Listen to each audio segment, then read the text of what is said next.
이게 인과 가가 일치하지 않으면 어떻게 되냐면 자기는 지혜가 생기기 위해서 수행한다라고 기대를 했는데 지혜는 생기지 않고 고요해질 수 있어요. 안녕하세요. 안녕하세요. 첫 번째 질문입니다. 자선할 때 수식관을 하고 있는데 지난번에 스님께서 수식관을 할 때 대상을 보는 마음을 보라고 하셔서 수행 방법에 대해서 제대로 인식하는 것을 또 놓쳤구나 하고 생각했습니다. 그래서 지금은 수식관을 하되 수식관을 하고 있는 제 마음을 살핍니다. 내 마음 상태가 어떠한지를 중간중간 점검하듯이 보고 있습니다. 그렇게 해도 되는지 잘하고 있는 것인지 궁금합니다. 일단 그렇게 해도 되는지 잘하고 있는지라고 하는 것을 판단하기 위해서는 항상 기준이 있어야 되거든요. 그런데 그 기준은 수행하는 곳, 그리고 수행하는 곳의 기준이 공통 기준이 없다면 개인의 기준에 따라서 그렇게 해도 되는지 잘하고 있는지가 달라진다라고 생각을 할 수 있습니다. 그래서 송덕사 같은 경우에는 특히 이번 동한고 때는 교과서를 두 가지로 삼았는데 하나는 이 사띠의 확립을 위한 이 수식관 수행의 교과서 하나, 그리고 사실은 수식관 같은 경우에는 신수심법 중에 기본 신념처 수행에 해당이 되거든요. 근데 이 신념처가 아니라 신수심법 할 때 마음을 보는 수행에 대한 교과서로 이 쉐우민 센터에서 이 처음 온 수행자들을 위한 법문을 주시는 그 교과서 두 가지를 교과서로 삼고 있어요. 교과서로 삼았다라고 하는 게 무슨 의미인가? 그 방법이 기준이 된다는 거죠. 그래서 이렇게 공통의 기준이 있고 그 다음에 그 교과서로서의 기준뿐만이 아니라 그 교과서를 이 단체에서는, 이 공동체에서는, 이 수행센터에서는 어떤 기준으로 쓰고 있는가? 이게 이제 두 번째 기준이에요. 예를 들자면 그 수식관을 송독사에서 쓰는 목적은 수식관을 가지고 선정에 들어가기 위해서가 아니라 수식관을 가지고 마음을 풀어두고 봐야 되는데 생각에 빠지지 않고 생각해 보려면 둘 중에 하나예요. 생각이라고 하는 바다 위에 자유롭게 떠다닐 수 있을 만큼 깨어있음의 질이 좋든지 아니면 그 깨어있음의 유지를 보조할 수 있는 수단이 있든지.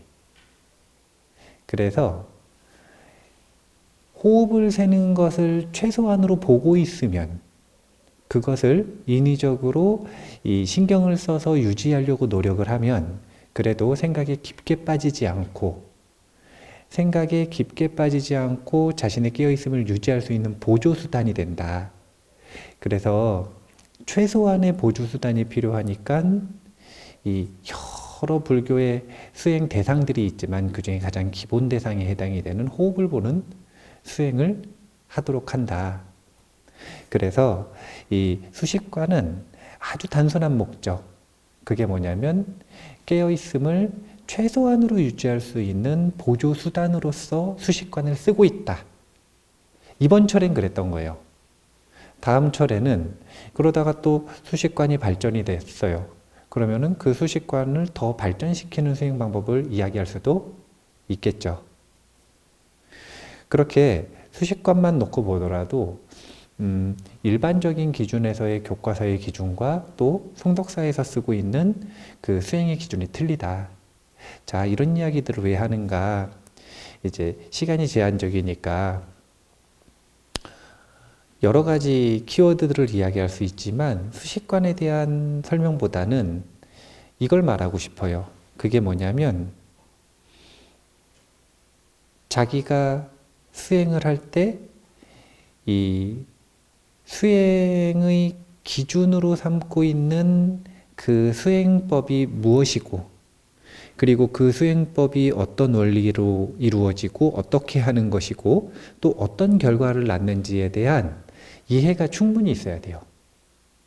그렇게 해야 내가 수행을 할 때 기대하는 바가 있는데 이게 결과면 이 결과가 이 결과에 어울리는 수행법을 선택해서 인과 과가 일치할 수가 있어요.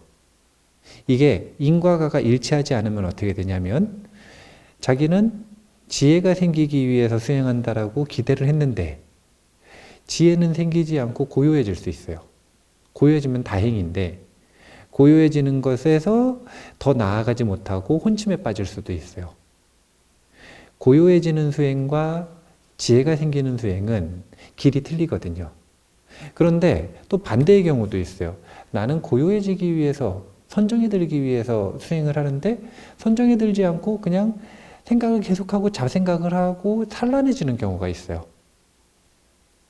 그래서 사실은 매뉴얼이 정확하게 있다고 생각을 하시면 돼요. 어떤 매뉴얼이냐면 팔굽혀펴기 할 때 요기 근육이 있고 요기 근육이 있고 그 다음에 또 근육이 다 있대요. 무슨 뭐 이두박근, 삼두박근 뭐 이런 용어들이 다 있대요.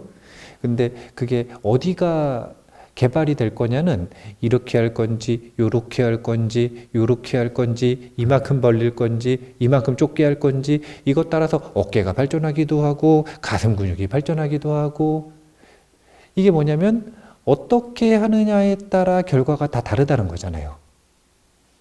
그것처럼 똑같이 명상이라고 하는 수행 방법 자체가 마음을 질을 좋게 만드는 수행인데 그러니까 마음의 근육을 키우는 수행인데 그러니까 마음의 근육을 키우는 기술인데 그 기술이 마음을 어떻게 쓰느냐에 따라 결과물, 기대값이 다르다.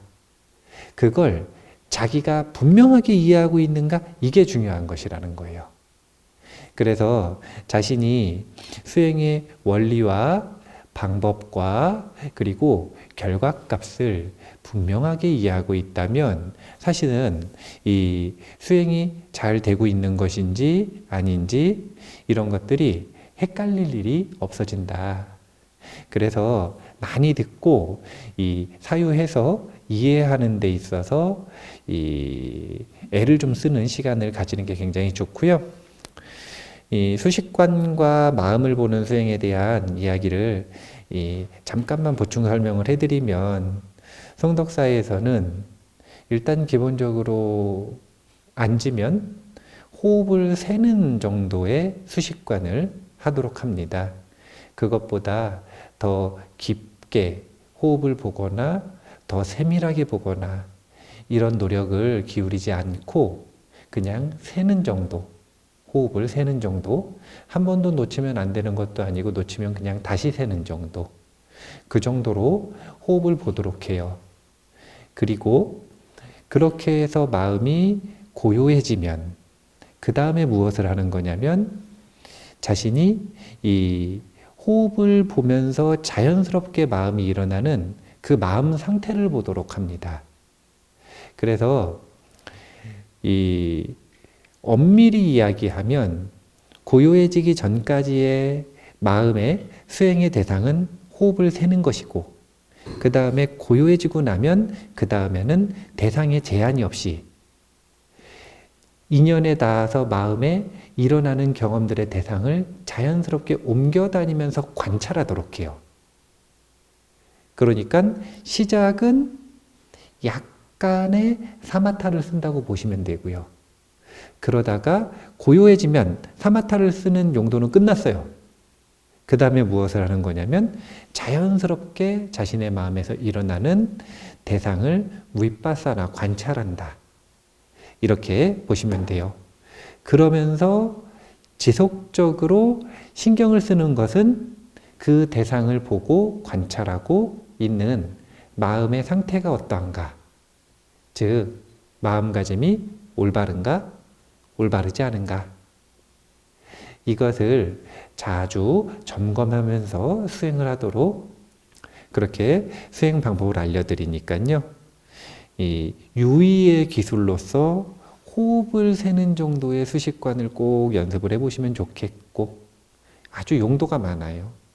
일상을 살아가면서도 자신의 마음이 좀 흔들리고, 그리고 마음가짐이 올바르지 않고, 감정이 휘둘리고 있고, 산란해져 있고, 또는 혼침해져 있고, 이럴 때 이 훈련이 익숙해지면 곧바로 그냥 호흡을 세면 다시 고요해지게 되어 있어요.